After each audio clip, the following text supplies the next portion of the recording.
It's the big one today. It's the North London derby. It's Tottenham Hotspur against Arsenal. And yeah, thank God football is back. The international break is over right now. And no more discussions about who plays on the first date. We really owe these footballers our lives because some of the things that are being discussed on the timeline while there was no football are crazy. But yeah, football is back and we can focus on having the right type of conversations. With that being said, I'm giving you my combined 11 for Spurs and Arsenal. So at the back, I'm going with David Raya. Vicario is not a bad choice actually, but he's not a bad backup. But Raya has been substantially the better keeper and he's been more consistent and he's also had a good start to the campaign.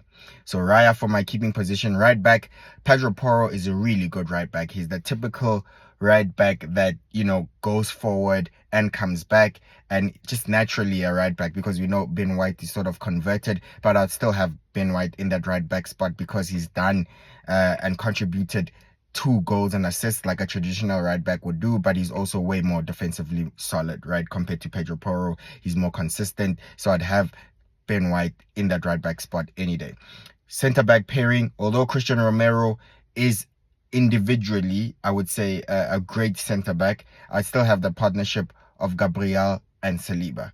If anything, I'd actually think about partnering Saliba with Christian Romero, but I would like to say that Gabriel has been very consistent over the past 2 seasons and he deserves that respect. So although Romero might have a better CV, I just think the partnership of William Saliba and Gabriel together is equally as important and both contribute, right? So yeah, I'd have that. At left back, we know Arsenal's left back choices aren't that great. I know they bought Calafiori, who's versatile and can play in that role. We know Timber is back as well, but give me Destiny Udogie. I know he's living off the, I would say, first half of the season from last season when he was brilliant.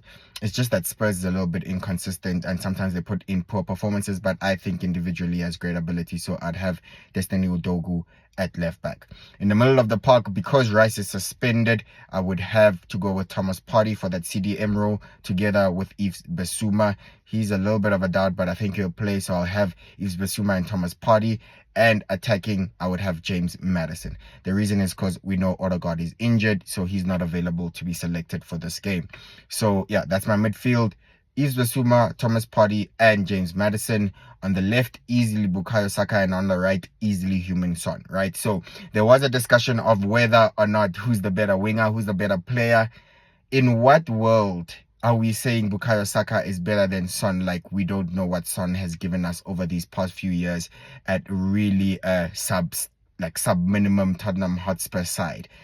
Heung-min Son has been quality and class and has been one of the most outstanding players after Harry Kane actually in the Spurs side, in the Spurs legacy or any little legacy they have in the Premier League, whether they were finishing in the top 4, whether they lost, even when they lost a 2-horse race and came third, right, in that season. But they also had that great run deep into the Champions League where they finished in the final, they finished second.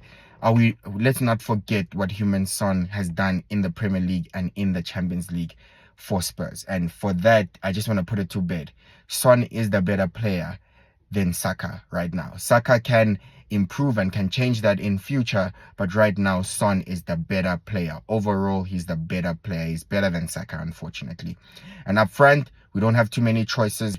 Solanke is not available. Richarlison is not available, but it's not like I was going to pick them anyway. I think Kai Havertz is a good choice for my center forward. For my false 9, say what you want about Kai Havertz, but he's really turned up and he's getting those goals and those important assists as well. So he has a lot of goal contributions for someone who's not a natural striker, but I think now he fits that Arteta role perfect. That's my combined 11. I think it's going to be a brilliant game, so entertaining. I do think Spurs have a huge point to prove, and knowing that it's a North London derby, I know Ange Postecoglou will want his team to give it his all.